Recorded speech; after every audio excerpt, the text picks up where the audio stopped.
Assalamualaikum Dokter Aisyah. Waalaikumsalam warahmatullahi wabarakatuh. Halo. Ya. Dokter Aisyah, saya pernah ikut kajian Dokter Aisyah waktu acara dengan Ustazah Halimah di Menara 165 Masya tentang Allah. pendidikan anak ya. Masya Waktu itu Allah. saya belum menikah, tapi udah pernah ikut Ustazah. Kalau sekarang? Sekarang sudah menikah, sudah punya anak, tapi saya udah bercerai gitu. Oh, gitu ya. Yang saya mau Berapa tanyakan tahun bertahan, sayang?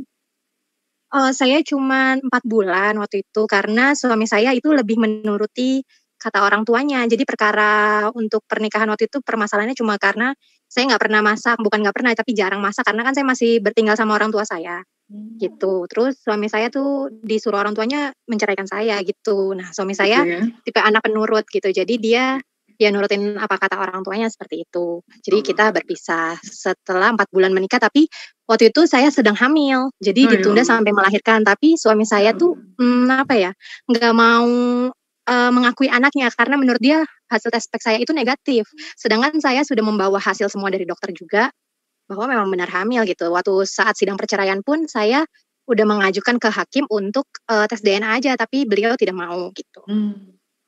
Terus akhirnya kalau pengadilan memutuskan untuk dia menafkahi anak, tapi sampai detik ini dia tidak menafkahi anak dan dia tidak pernah melihat anaknya.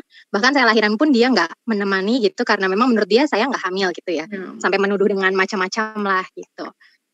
Terus akhirnya sampai detik ini anak saya belum pernah melihat mantan suami saya gitu sebagai ayahnya. Jadi dia belum pernah mendapatkan kasih sayang seorang ayah gitu. Jadi aktenya gimana aktenya? Aktenya atas nama ayahnya, karena kan saya masih menyimpan KTP, tahu karena kan di pengadilan saya bawa, karena kan pas di hakim nanya bagaimana ini gitu. Terus ini saya ada buktinya, bukti sah gitu, dan juga hasil-hasil USG saya bawa waktu itu gitu. Jadi hakim memutuskan benar ini anaknya gitu, Ustazah. Karena kan saat dia meninggalkan rumah pun saya sedang hamil gitu, tapi dia tidak mau mengakui entah kenapa gitu. Nah, terus pertanyaan saya, Ustazah, bagaimana cara mendidik anak dengan dari lahir, dari dengan maksudnya dari dalam kandungan yang tidak pernah mengetahui ayahnya sampai dia lahir, yang ngazanin juga kakak laki-laki saya gitu ya. Itu bagaimana mendidiknya, dan apakah saya harus menagih ke mantan suami saya untuk menafkahi anak ini dan mempertemukan mereka atau bagaimana ya? Karena sebelumnya dia pernah bilang jangan pernah lu bawa anak itu ke muka gue gitu. Dan sebelumnya saya turut prihatin nih Bunda Puput. Iya. Enggak apa-apa. Insyaallah kuat ya. Sekarang gini, Bunda Puput kerja nggak? Saya udah nggak kerja. Sebelumnya saya memang dari menikah itu kata dia, saya nggak mau punya istri yang bekerja. Oke, saya resign dari kerjaan. Terus setelah saya melahirkan saya bekerja, tapi di bank karena berlainan dengan keadaan hati dan juga kondisi di sana, saya memutuskan untuk resign gitu, Ustazah. Nah, sekarang kegiatannya? Di rumah aja gitu. Cuman kalau misalnya itu kadang jualan kue gitu sih. Nafkah sehari-hari dari jualan kue gitu? Enggak sehari-hari sih, kalau misalnya lagi ngupdate nih ada open gitu ya, nanti kalau ada yang mau beli ya dibikinin, tapi kalau nggak ada yang beli ya enggak, ya di rumah aja. Ananda umur berapa sekarang? Anak saya umur 7 bulan. 7 bulan, ya Allah. Ya.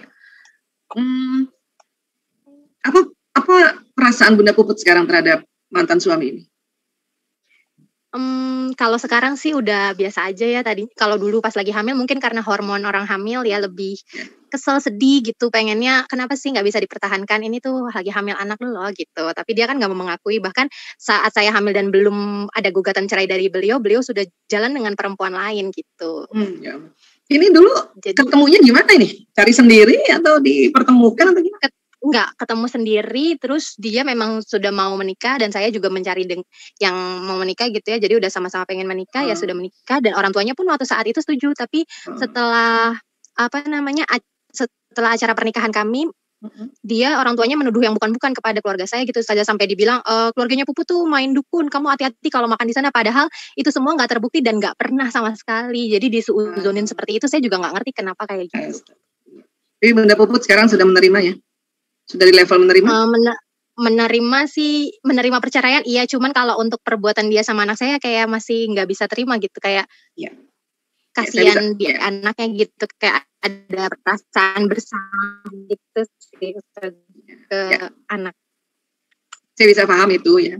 Tapi gini, kan Allah memberikan fakta bahwa laki-laki ini nggak cocok buat Bunda Puput ternyata. Bayangin aja ya, tadi tuh dengan ceritanya Bunda Puput. Mungkin teman-teman yang dengarkan ini ada 297 orang yang mendengarkan kisah ini, ya, kan bisa menilai ya, ini laki-laki gimana nih, ya gitu ya. Belum pun bisa udah jalan juga sama perempuan lain, tidak mau mengakui anaknya. Coba kalau dipertahankan kayak apa tuh? Suami yang memang yang dia akhlaknya seperti ini, kemudian mau dipertahankan. Nanti kalau Bunda Puput punya 2 anak, 3 anak, tiga-tiganya nggak mau diakuin. Bisa kayak gitu ya. Nah, makanya Allah dikasih lihat nih loh. Ya, perangai-perangai ya dia punya tabiat ini ya, masih belum selaras dengan Bunda Puput. Karena di dalam Islam ini harus sekufu. Rumah tangga supaya dia langgeng itu harus sekufu. Selaras, keimanannya selaras, ya, pendidikannya juga selaras, ya.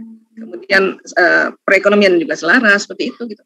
Tapi kan kayak gini gitu. Makanya perkuat lagi rasa syukur, ya Allah Engkau kasih cepat-cepat aku selesai gitu. Walaupun tentu karena secara sunatullah setelah berhubungan intim pasti bisa ada anak. Nah, ini ada hadiah anak. Jadi anggap ini dulu hadiah anak. Supaya Bunda Puput ya emosinya nggak terlalu kesel karena perangai atau tabiat dia terhadap anaknya. Ini dulu supaya Bunda Puput ini lebih tenang, lebih menerima, betul-betul menerima ya yang disebut ikhlas ini ya. Sehingga waktu mendidik anak ini, anak merasakan bahwa ibunya nih walaupun dia cuma single parents tapi saya dapat penuh kebahagiaan dari ibu. Jadi setiap Bunda Puput ingat lagi si suami yang nampaknya kalau kita pakai bahasa gampangnya tidak bertanggung jawab, segera istighfar. Astagfirullah ya Allah, astagfirullah ya Allah. Memang idealnya bapaknya walaupun sudah menceraikan ibunya, dia yang harus menafkahi, tapi rupanya dia tidak mau ya Allah. Tapi ada Engkau ya Allah yang maha memberikan rezeki, melapangkan rezeki, mengayakan. Ngomong terus itu. Ya. Dan sebisanya juga Bunda Puput ngomong, ya Allah saya maafkan orang ini ya Allah, sebut namanya yang lengkap. Fulan bin Fulan, kalau perlu sebut nama kakeknya bin Fulan lagi. Ya, ampuni dia ya Allah. Terus begitu. Karena Allah akan memberikan ya rezekinya yang banyak pada Bunda Puput. Apakah nanti perlu dipertemukan apa? Ya, itu nanti dilihat nanti. Karena kalau Bunda Puput anak 7 bulan ini, nggak usah mikir dulu nantinya itu nanti gimana, nggak usah. Pokoknya ya, apalagi tadi ada kalimat jangan sekali-sekali lo bawa anak itu bukan. Sudah. Ya, urus dulu Ananda ini dengan penuh kasih sayang. Ya, kenapa? Karena apa yang dirasakan ibu, si anak bisa langsung ngerasain, apalagi bayi. Masih teranggap bayi ini belum 1 tahun soalnya. Ya, jadi Bunda Puput yang selalu langsung istighfar, ya langsung lagi bilang ya Allah saya maafkan dia ya Allah dan mohonkan ampun baginya ya Allah, saya ampuni dia ya Allah. Ya, kemudian lagi berserah diri pada Allah. Nah, adapun Bunda Puput tadi kan Bunda Puput bikin kue nih, coba diaktifkan lagi, ya supaya Bunda Puput juga ya ada wadah untuk Allah curahkan rezeki. Memang Allah memberikan rezeki pada kita, hanya memang kita diminta untuk ikhtiar supaya ada wadahnya, mangkoknya. Pekerjaan ini mangkoknya, ya. Kalau nggak ada mangkoknya, nanti rezeki nggak berkumpul di situ. Allah sudah akan kasih, tapi harus ada mangkoknya. Nah, sekarang mangkok untuk bisa bertahan dengan kondisi pandemi seperti ini, yaitu ya jualan online.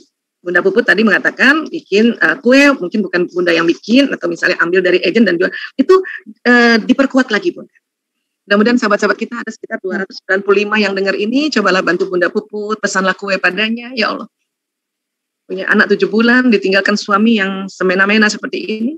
Ya, saya doakan Bunda Puput, ya Allah terus kasih anugerah. Ya. Hanya sekali lagi, yang saya bisa kasih tips pada Bunda Puput saat ini ya, saat ini biarkan Ananda ini sampai besar, Bunda Puput ya asuh dia, bimbing dia dengan penuh kasih sayang. Ya. Maka kalau kesel, kalau lihat anak kan kadang-kadang gitu ya kita ya, lihat anak ingat bapaknya kan. Gitu ya. Anak laki apa perempuan? Iya. Anak laki apa perempuan? Anaknya perempuan, Ustazah. Terus ya memang mukanya mirip banget. Nah, kan? Iya betul, mirip biasanya banget. Anak perempuan mukanya mirip bapaknya. Ya, nah setiap Bunda Puput lihat si anak kecil ini, si bayi ini yang dia nggak ngerti apa-apa, mungkin ada sereset gitu ya, ada ini rasa kesel sama ayahnya, segeralah istighfar, lalu bilang lagi ya Allah saya maafkan orang ini ya Allah, Fulan bin Fulan dan ampuni dia. Dan itu terus-terusan coba. Supaya betul-betul Bunda Puput ini mendampingi Ananda dengan penuh kasih sayang yang sesungguhnya. Ya. Oke, ya, jadi fokus aja ke sini, nggak usah tanya, nggak usah apakah saya minta, apakah kalau itu dia ayah yang bertanggung jawab, itu nggak usah diminta, ngasih harusnya, ya harusnya ngasih. Iya. Kalau Bunda Puput udah tanya sudah lebih 3 kali, sekarang nggak usah tanya lagi, udah, ya. Saya belum pernah tanya sih Ustazah. Ya, kalau belum pernah tanya, ada kewajiban untuk bertanya, ya gimana ini, gimana ini anaknya, sampai 3 kali tuh, ya sampai 3 kali, enggak juga dia gubris sudahlah. ya, supaya Bunda Puput tetap sehat lahir batin. Ya, tuh lihat teman-teman memberikan semangat buat Bunda Puput tuh, Masya Allah. Ya, terima kasih. Ya. Ustazah, maaf boleh tanya satu lagi? Ya, gimana? Mangga. Saya mau tanya satu lagi, terus bagaimana cara menata kembali hati saya yang bisa dibilang susah kembali untuk percaya kepada orang. Terus saya lebih seringnya semenjak perkara itu jadi pingin nangis tapi nggak bisa. Jadi hatinya tuh kadang sedih sekali tapi nggak bisa mengeluarkan air mata gitu. Ya, bersabarlah. Ini kan memang baru 3 bulan kan peristiwa ini kan, atau bahkan mungkin dari awal tuh. Dari awal Bunda Puput udah sedih kan? Ya, iya kan? Betul. Ya, makanya bersabarlah, karena kesedihan karena seperti ini itu memang agak lama prosesnya. Jadi kalau misalnya masih ada sedih, masih ada saya belum mau terima, misalnya ya laki-laki lain kah untuk menjadi suami, itu sangat lazim, sangat wajar. Makanya tadi saya kasih tahu caranya, setiap ingat si bapaknya Ananda ini ya, mantan suaminya Bunda Puput ini, langsung bilang ya Allah astagfirullahaladzim, ya Allah saya maafkan dia, ya Allah, sebut namanya ya, kalau perlu sebut, bayangin mukanya, dan saya memohonkan ampun baginya, ampuni dia ya Allah, ampun. Itu terus, itu caranya memaafkan. Ya, dan juga Bunda Puput maafin dirinya Bunda Puput. Oh, baik saja. Ya, pantang untuk nyesel kenapa waktu itu saya ambil keputusan, kenapa ya saya, itu langsung istighfar. Kalau ingat itu langsung istighfar, astagfirullahaladzim ya Allah, saya maafkan diriku ya Allah, saya mohon ampun. Itu aja terus. Yakinlah Allah sedang menyiapkan laki-laki yang lebih mulia dibanding bapaknya ini anak. Ya, insyaallah. Oke. Amin. Ya, Ustazah, makasih banyak Ustazah. Ya, oh ini kata teman-teman katanya ikut MEMT katanya. MEMT ya, ini makasih teman-teman. Ya, MEMT itu training memanage emosi ya, Masya Allah. Oke, saya tunggu di MEMT berikutnya. Masya Allah. Makasih Ustazah. Assalamualaikum. Masya Allah. Waalaikumsalam. Waalaikumsalam warahmatullahi wabarakatuh. Panggilnya Bu Aisyah aja atau Bu Isa aja. Level Ustazah tinggi banget, saya mah belum sampai ke situ, ya Allah.